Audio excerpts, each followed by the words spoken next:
Consider the following problem. An experimenter collects the data by taking measurements y1, y2 up to ym at time t1, t2, tm. For example, he or she may be measuring the unemployment at a various time during the some period. Suppose that the data हमारे पास है t1, y1, t2, y2 up to tm, ym are plotted as a point in the plane. From this plot, the experimenter feels that there exists an essential linear relationship between y and y equal to ct plus d. अभी figure देखेंगे तो पता चलेगा क्या करना चाह रहे हैं. Would like to find the constant, तो हमको c and d की वैल्यू फाइंड आउट करनी है. Show that the line y equal to ct plus d represent the best possible fit to the collected data. Figure देखेंगे, ये आपका है time level, ये आपका है वाई एक्सिस. तो eight different time level, for example this is time level t1, तो t1 time level पे आपके पास डाटा है y1. Eight t2 time level data है y2. तो these are different different time level है. For example this is t2, t3, t4 and ti. तो ti yi नीचे वाला. तो at the time level ti जो वैल्यू है आपके पास yi है. ये लाइन है हमारी y equal to C T plus D. ये आपका टाइम लेवल t1 पे एग्जैक्ट वैल्यू है y1 जो आपकी डाटा है, कलेक्टेड वैल्यू है. और जिससे मैं अप्रोक्सीमेट करना चाह रहा हूँ लाइन से, वो है मेरी दिस. तो यहाँ से इसका डिस्टेंस निकालेंगे, ठीक है, उसका होल स्क्वायर करेंगे. फिर यहाँ से यहाँ तक का डिस्टेंस निकालेंगे, उनका होल स्क्वायर करेंगे. इस पॉइंट से इस लाइन का डिस्टेंस, उसका होल स्क्वायर. तो जितने भी पॉइंट्स हैं उनसे डिस्टेंस निकालूंगा मैं लाइन का, और उनका होल स्क्वायर करेंगे और उनका सबमिशन. ये जो हो जाएगा हमारा, फॉर एग्जांपल ये आपका पॉइंट है y1, तो y1 माइनस, अब इस पॉइंट पे कितनी वैल्यू होगी, y1 minus c t1 plus d था. तो ये आपका हो जाएगा y1, यानी कि y1 minus c t1 minus d. पहला एलिमेंट है तो इसका होल स्क्वायर, फिर प्लस, क्योंकि प्लस है तो आई की वैल्यू वेरी करेगी. तो फिर अपना ये पॉइंट है y2, तो y2 minus c t2 minus d, इसका होल स्क्वायर प्लस प्लस. अब फॉर एग्जांपल ये mth टर्म है, mth पॉइंट है ym का, तो ये आपका आ जाएगा ym माइनस सी टी एम माइनस डी, इसका होल स्क्वायर. तो ये यहाँ से इस पॉइंट से इस लाइन के डिस्टेंस निकालेंगे, उनका होल स्क्वायर करेंगे, और हर एक पॉइंट्स के लिए हम ऐसा करेंगे. उनका समीशन जो होगा वो आपका एरर टर्म है. अब मेन जो मोटिव है, इस एरर को हमें मिनिमाइज करना है, यानी कि जो उनका डिस्टेंस है, उनका समीशन है, तो इस एरर को हम मिनिमाइज करना चाहते हैं, सो डैट ये जो आपका जो डाटा था वो इस लाइन पे पॉसिबली फिट हो जाए. तो एरर को हमें मिनिमाइज करना है. We want to minimise this error. Thus the problem is reduced to find the constant c and d. तो मेरे को कांस्टेंट फाइंड आउट करना है c and d that minimise the error e. और इस वजह से y जो लाइन है आपका, उसको हम बोलते हैं लीस्ट स्क्वायर लाइन. इफ अगर मैं a को मैं डिफाइन कर देता हूँ, क्योंकि डिफरेंट डिफरेंट टाइम लेवल है t1 t2 up to tm, तो उसमें मैं मैट्रिक्स फॉर्म में मैं कंस्ट्रक्ट करना चाह रहा हूँ. तो एक मैट्रिक्स मैंने कंस्ट्रक्ट कर ली. जो डाटा था t1 t2 up to tm, और जो सेकंड लाइन है उसको हमने पुट कर दिया सेकंड कॉलम, उसको हमने ले लिया 1. तो ये आपका एक मैट्रिक्स डिफाइन कर दी a. और y आपके पास है, क्योंकि ये m है, तो m डाटा था y1 y2 up to ym. तो for example this is t axis, this is y axis, और ये आपके पास डिफरेंट डिफरेंट पॉइंट्स हैं. ये फॉर एग्जांपल t1 है, t2, t3 दिस. तो ये आपके डिफरेंट डिफरेंट पॉइंट हैं. तो यहाँ से हम इनका डिस्टेंस निकालेंगे, और ये मेन जो डाटा है ये है जो कलेक्टेड डाटा है एट डिफरेंट टाइम लेवल. तो अब एरर निकालेंगे. एरर ये आपका लाइन है y equal to C T plus d, और ये आपका for example this is at time level t1 y1 है, ये आपका t2 y2 है, ये आपका t3 y3, ये आपका हो गया ith टाइम लेवल पे ti yi. तो these are the collected data. उसको हमने R2 प्लेन में, हमने उसको ty प्लेन में उसको हमने लिखा है, प्लॉट किया है. Then we want to find out a line जो कि पॉसिबल फिट होगी, यानी कि इनका डिस्टेंस निकालेंगे, यहाँ से यहाँ तक का डिस्टेंस, यहाँ से यहाँ तक का डिस्टेंस, उनका सबमिशन करेंगे. That gives the error term, यानी summation of this is y1, तो yi minus C T I minus D, इनका होल स्क्वायर, और i की वैल्यू 1 से लेके m तक. m डाटा है मेरे पास, तो दिस इज एरर, और इसको हम मिनिमाइज करना चाहते हैं. We want to minimise this error. Then y equal to C T plus d है, तो हमको क्या फाइंड आउट करना है, द प्रॉब्लम जो है हमारा वो मेन मोटिव है सी एंड डी फाइंड आउट करना, सो दैट अगर सी एंड डी मेरे को मिल गया then I can find the line जो इन डाटा को अप्रोक्सीमेट करेगी y equal to C T plus d. इसको मैं मैट्रिक्स फॉर्म में कंस्ट्रक्ट करना चाह रहा हूँ, जो एरर टर्म को मैट्रिक्स टर्म में लेके जाना चाह रहा हूँ कि मैट्रिक्स टर्म में कैसे लिखेंगे। तो T1 T2 up to Tm ये हमारे पास डिफरेंट टाइम लेवल है, तो ए मैट्रिक्स में कंस्ट्रक्ट करता हूँ T1 T2 T3 up to Tm, और सेकंड कॉलम है हमारा 1 1 1, ये एक मैट्रिक्स होगी ए। फिर आपके पास मैट्रिक्स है y के आपके पास, क्योंकि m टाइम लेवल पे हमने डाटा कलेक्ट किया है, तो this is y1 y2 up to yn, this is the collected data at different time level. Then x को मैं ले लेता हूँ c comma d, c comma d अगर मैं लेता हूँ तो हमारे पास क्या मिलेगा, तो ये है हमारा m क्रॉस 2, ये है हमारे पास 2 क्रॉस 1, तो दोनों को अगर मैं मल्टीप्लाई करता हूँ तो मेरे पास कितना आएगा m cross 1, m cross 1 matrix मिलेगी। और ए एक्स कितना हो जाएगा हमारे पास, a into x, a x जो हो जाएगा वो हो जाएगा हमारे पास c t1 plus d, second c t2 plus d up to c tm plus D, ये हो गया। और y आपके पास कितना है y1 y2 up to yn। Then error term जो थी हमारी थी वो थी आपके पास सबमिशन i की वैल्यू 1 से लेके m yi minus C T I minus d का होल स्क्वायर, ये आपके पास एरर टर्म थी, ये एरर टर्म। तो इसको मैं मैट्रिक्स की फॉर्म में कंस्ट्रक्ट करना चाहता हूँ, तो y माइनस का ए एक्स अगर मैं करता हूँ तो कितना आएगा y1 minus c t1 minus d, y2 minus c t2 minus d up to ym minus t tm minus d, ये हो गया आपका y माइनस ए एक्स। तो इसका अगर मैं नॉर्म लेता हूँ y माइनस ए एक्स का नॉर्म कितना हो जाएगा अंडर द रूट इस कंपोनेंट का होल स्क्वायर, इस कंपोनेंट का होल स्क्वायर, तो इसको अगर मैं स्क्वायर लेता हूँ तो अंडर द रूट मेरा हट जाएगा, तो क्या मिलेगा मेरे को same as error term y minus का ए एक्स, जो y माइनस का ए एक्स कितना मिलेगा इसका नॉर्म का होल स्क्वायर अगर मैं कंस्ट्रक्ट करता हूँ, तो दैट इज इस टर्म कंपोनेंट का होल स्क्वायर प्लस इस कंपोनेंट का होल स्क्वायर प्लस इस कंपोनेंट का whole square, this is the same as error term, so this is error. तो एरर को हम लिख सकते हैं y माइनस का ए एक्स उसके नॉर्म का whole square is to find out the value of x, x मतलब x में क्या था c, d था, तो अब हमारी जो प्रॉब्लम है वो किस में रिड्यूस होगी, क्योंकि c, d फाइंड आउट करना था, इसको मैंने मैट्रिक्स फॉर्म में कंस्ट्रक्ट कर दिया, तो हमारा जो main problem c and d find out करना था, तो इसका मतलब कि हमारा मेन प्रॉब्लम जो है वो x की वैल्यू फाइंड आउट करना है। We develop a general method for finding an explicit vector x0, तो मेरे को तो x फाइंड करना है और जो कि c, d जो कि एरर मिनिमाइज करेगा, तो y equal to e equal to norm of y minus a x का होल स्क्वायर। नाउ मेरे को एक फाइंड आउट करना है x मतलब एक यहाँ से एक वैल्यू फाइंड आउट करनी है जो एरर को मिनिमाइज करेगा यानी कि सबसे जिसका जो नॉर्म आएगा वो सबसे छोटा होगा अदर जो अगर मैं x लेता हूँ, तो मेरे को यहाँ पे मेन मेथड है, अब मेन जो प्रॉब्लम है मेरे को x0 फाइंड आउट करना है सच that this error is less then and कोई भी अदर, यहाँ पे x0 की जगह कोई भी अनदर सॉल्यूशन लेता हूँ x1 x2, तो हमारा जो मेन काम हो गया वो फाइंड आउट करना है x0 such that this is minimise. Task है अब एरर को मिनिमाइज करना था, यानी कि मेन जो टास्क था वो हमारा रिड्यूस होगा to find the x0 belonging to the fn। अगर हमारे पास a m cross n matrix है, x आपका किस में fn में है, तो मेरे को एक फाइंड आउट करना है y माइनस का a x0, इसका नॉर्म लेस देन हो जाएगा y माइनस का a x for all the vector x belonging to fn. This method not only allow us to find out the linear functional that fits the data, but also for any positive integer k, the best fit using a polynomial of degree k. अब कैसे find out करना है, उससे पहले हम दो lemma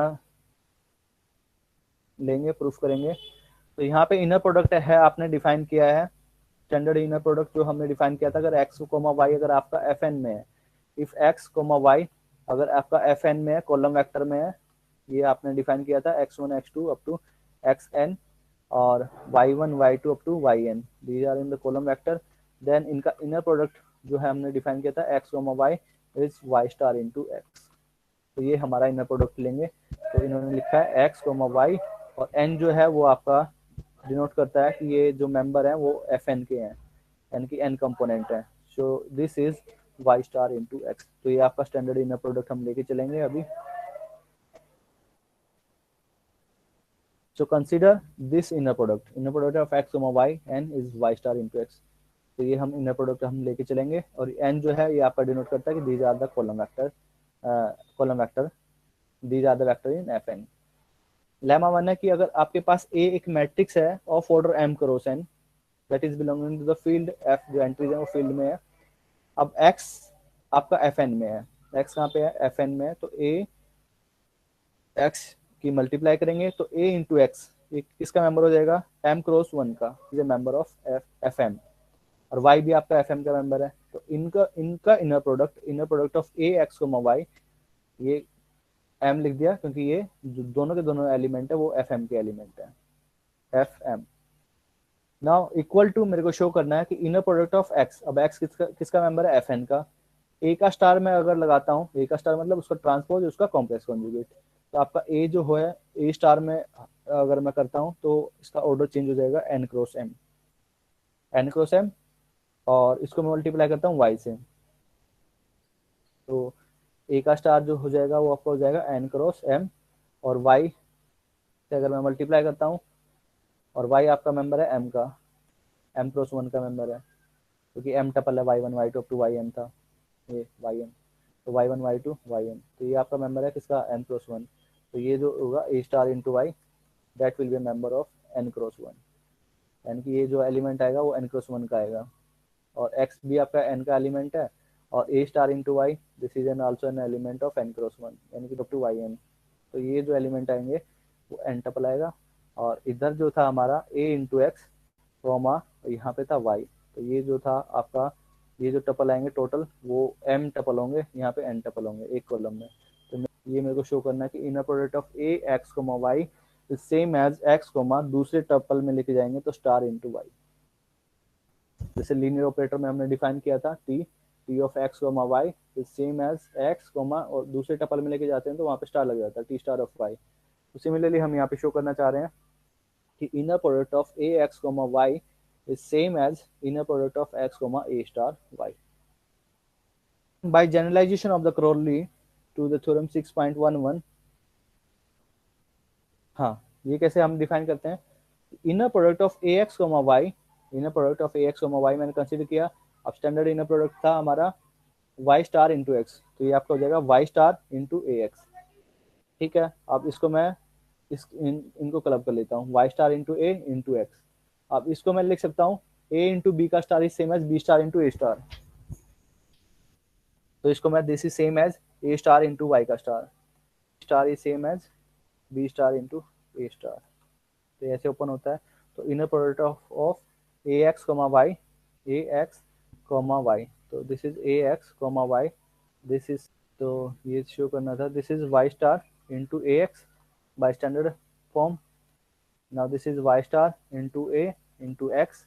अब इसको हम लिख सकते हैं ए स्टार इंटू वाई का स्टार, क्योंकि अगर मैं ये अब प्रॉपर्टी अप्लाई करूंगा तो ये हमारे पास हो जाएगा Y star into A star का स्टार, और ए स्टार का स्टार होता है ए, तो वाई स्टार इंटू ए, तो ये हमारे पास है y star into a. So I can write in this form that is x.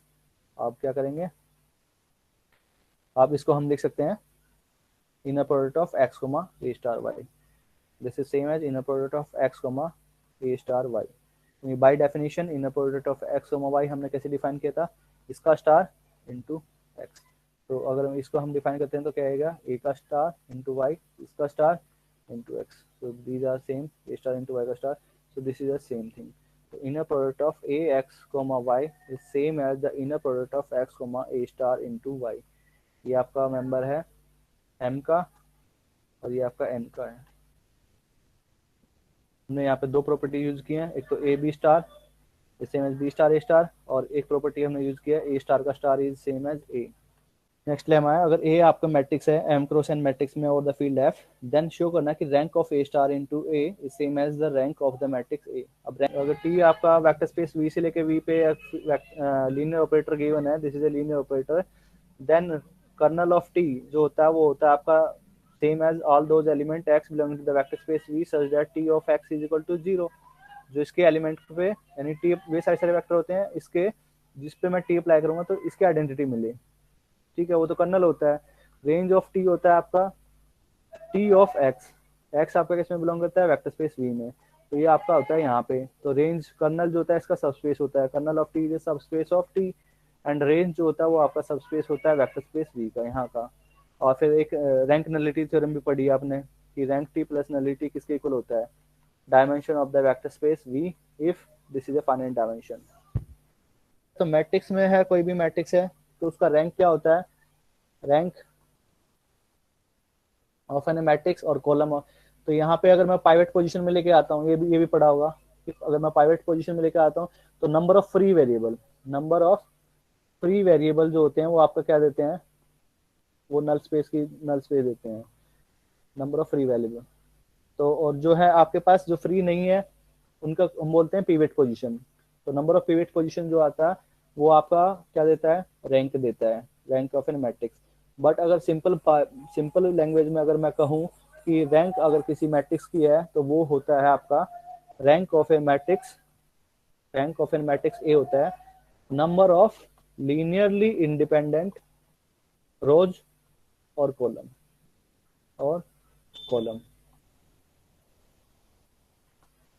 ठीक है, ये होता है। और ये हम निकालते कैसे हैं, एक्लन फॉर्म में। अगर कोई मैट्रिक्स है रैंक निकालनी है तो जनरली हम उसको एक्लन फॉर्म में कन्वर्ट करते हैं, एक्लन फॉर्म में कन्वर्ट करेंगे। और जो नंबर ऑफ नॉन हाँ एक्लन फॉर्म में कन्वर्ट करते हैं तो नंबर ऑफ नॉन जीरो रोज जो होते हैं वो आपके एल आई होते हैं, नंबर ऑफ नॉन जीरो रोज आते हैं क्योंकि जीरो रोज जो होते हैं वो सबसे नीचे आएंगे, जो नॉन जीरो रोज बच जाते हैं वो आपके एल आई होते हैं। तो नंबर ऑफ नॉन जीरो रोज और कॉलम्स जो होते हैं वो आपका रैंक होता है। लेमा 2 में है कि rank of A matrix A is same as rank of matrix A star into A, ये है। तो by the dimension theorem we need only show that अगर x आपका अगर बिलोंग करता है fn में then a star into A of x is zero if and only if ax is zero. क्यों, अगर मैं शो करता हूँ अगर x कोई भी एलिमेंट है fn का तो ये आपका मेंबर किसका होगा, a स्टार इंटू ए। तो a स्टार इंटू ए आपके पास m क्रॉस n मैट्रिक्स है तो a स्टार मतलब ट्रांसपोज उसका complex conjugate that will be A of order n cross n, then a star into A ये आपका किसका हो जाएगा n क्रॉस m और into m cross n, then that will be an member of n cross n। तो ये आपके पास मैट्रिक्स मिलेगी of order n cross n, then a star into ए और x। अब ये मैं x जो है आपका fn में लेना पड़ेगा, तो ये आपका n क्रॉस n मैट्रिक्स है टोटल और ये आपका fn का मेंबर है n क्रॉस 1, तो ये आपका एलिमेंट आएगा n क्रॉस 1 का। सिमिलरली इधर से दूसरी साइड से a into x is zero, तो a इंटू एक्स, अब a जो है वो है m क्रॉस n, ये आपका n क्रॉस 1, तो ये आपका जो एलिमेंट मिलेगा वो मिलेगा m क्रॉस 1। तो मेरे को यही शो करना है कि अगर a star into A X is zero if and only if A X is zero. Converse part तो इजीली है कि अगर ए एक्स अगर मेरा जीरो हो गया देन ए स्टार से अगर मैं दोनों साइड मल्टीप्लाई करूंगा A star into A of X, A star कोई भी मैट्रिक्स है तो अगर मैं जीरो से मल्टीप्लाई करूंगा तो मेरे पास जीरो आ जाएगा। तो अगर ए एक्स इज जीरो है then multiplying A star on both side that is zero. मैं कन्वर्सली मैं अज्यूम करता हूँ कि A star into A X is zero, ये मैंने अज्यूम कर लिया। Then inner product of A का star into A X with X, और ये तो जीरो है ही तो इनर प्रोडक्ट जीरो को मैक्स, ये तो जीरो होगा ही होगा। अब हम क्या करेंगे दूसरी साइड लेके जाएंगे इसको ए एक्स, अब यहाँ पे स्टार है तो उधर लेके जाएंगे तो स्टार का स्टार ये हो जाएगा, तो ये आपका आ जाएगा ए एक्स, इसको मैं इधर लेके जाता हूँ तो ए स्टार का star that is A X. तो inner product of A X को माई एक्स इज जीरो, तो यहाँ से आ गया हमारे पास दिस इज जीरो। अब inner product of A X को माई एक्स इज जीरो है और एक्स आपका आर्बिट्री था तो this implies A X is zero. तो ये शो करना था कि अगर ए स्टार इंटू ए एक्स अगर मेरा जीरो है तो this implies A X is zero. Conversely ये जीरो है तो ये जीरो है, यानी कि यहाँ से इसका मतलब है कि अगर आपका x बिलोंग करता है नल स्पेस ऑफ ए में, x अगर आपका नल स्पेस ऑफ ए में बिलोंग कर रहा है तो if and only if x आपका बिलोंग करेगा null space of A star into A. तो x अगर नल स्पेस में बिलोंग कर रहा है a के, तो इसका इफ एंड ओनली इफ इसके नल स्पेस में बिलोंग करेगा।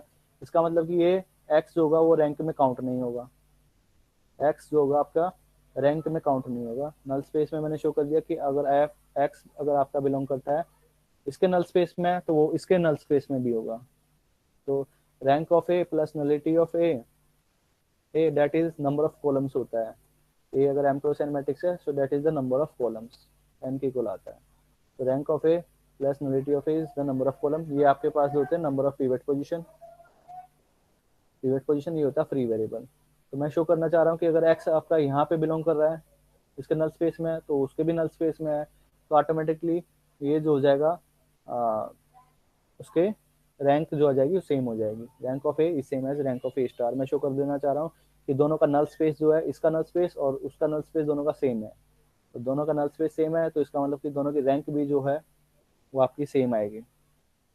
अगर डायमेंशन दोनों का सेम हुआ तो डायमेंशन तो सेम होगा ही, क्योंकि ए आपका कितना है, ये आपका एम क्रॉस एन मैट्रिक्स था, मेरे को शो करना था rank of A is same as rank of A star into A.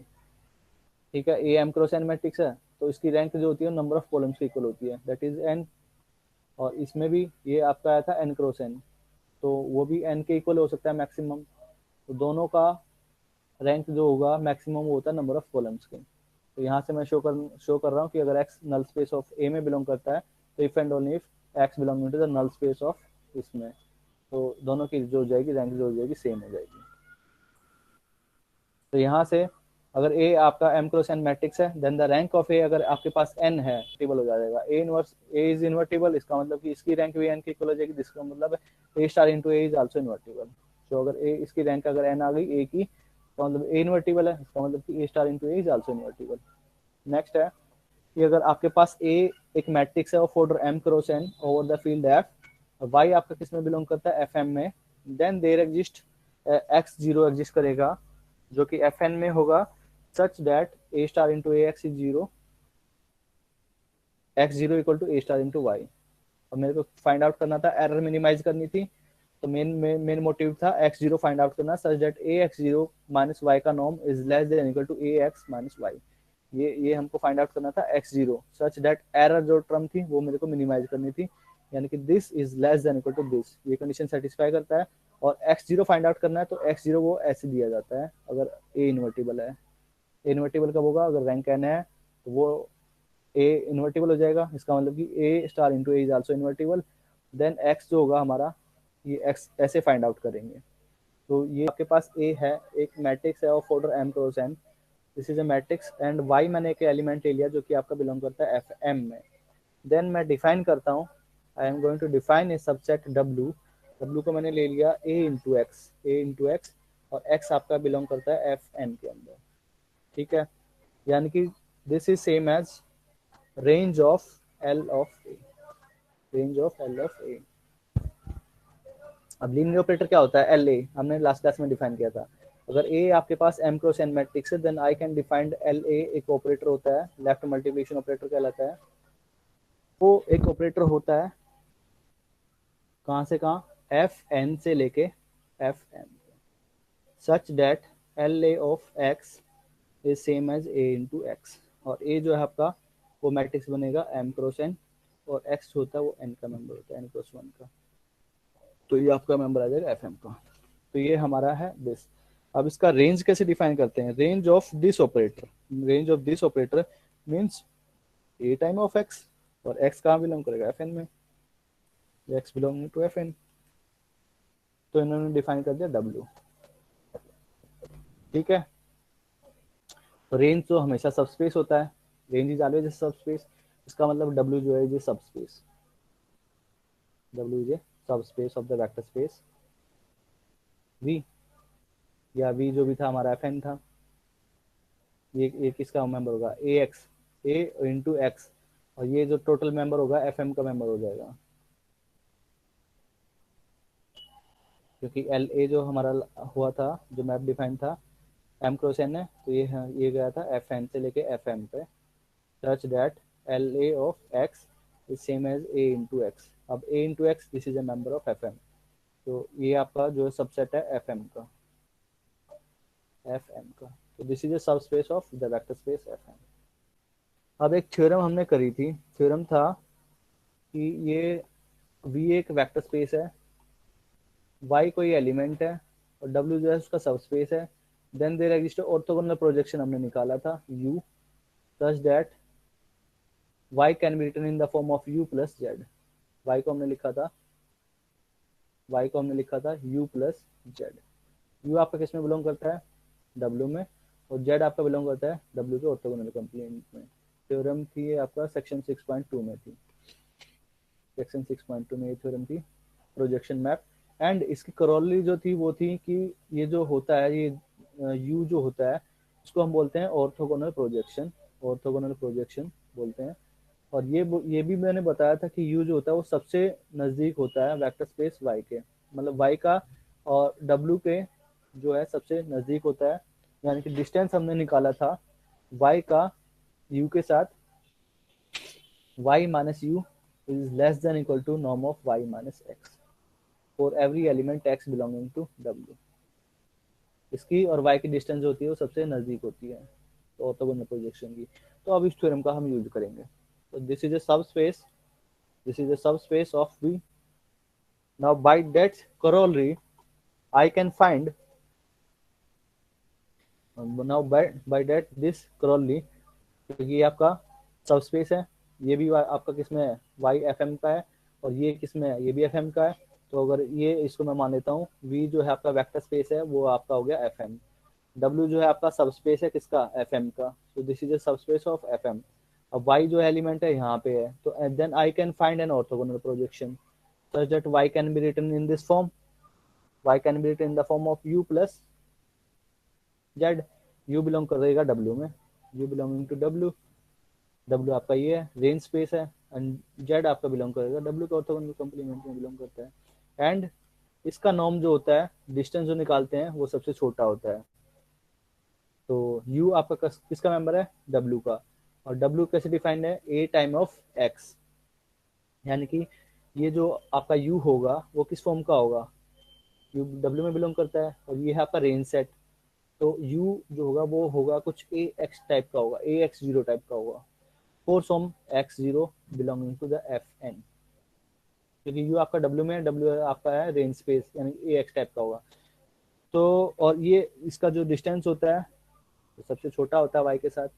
This implies norm of A x zero with y, y को मैंने आगे लिख लिया, पीछे लिख दिया, यहाँ तो -1 बाहर आ जाएगा, तो doesn't matter. Then y minus इसका नॉर्म जो होता है less than equal to the norm of A x minus Y का नॉर्म फॉर ऑल एक्स। अब x किस में बिलोंग करता है, क्योंकि x जीरो यहाँ पे एफ एन का मेंबर है, ए एक्स ये भी आपका एफ एन का मेंबर है, for all x belonging to F n, for all x belonging to F n. ठीक है, सब स्पेस और W आपका है range space of L A. Then by that theorem करोली एक यूनिक वेक्टर एग्जिस्ट करेगा इन W जो कि क्लोजेस्ट होगा y के, उसको हमने लिख दिया A x zero, where X zero belong करेगा आपका एफ एन में, such that this condition hold. Now X zero has the property that is minimal. तो एक्स जीरो जो है वो एलिमेंट होगा जिससे हमें एरर जो है मिनिमाइज कर सकते हैं।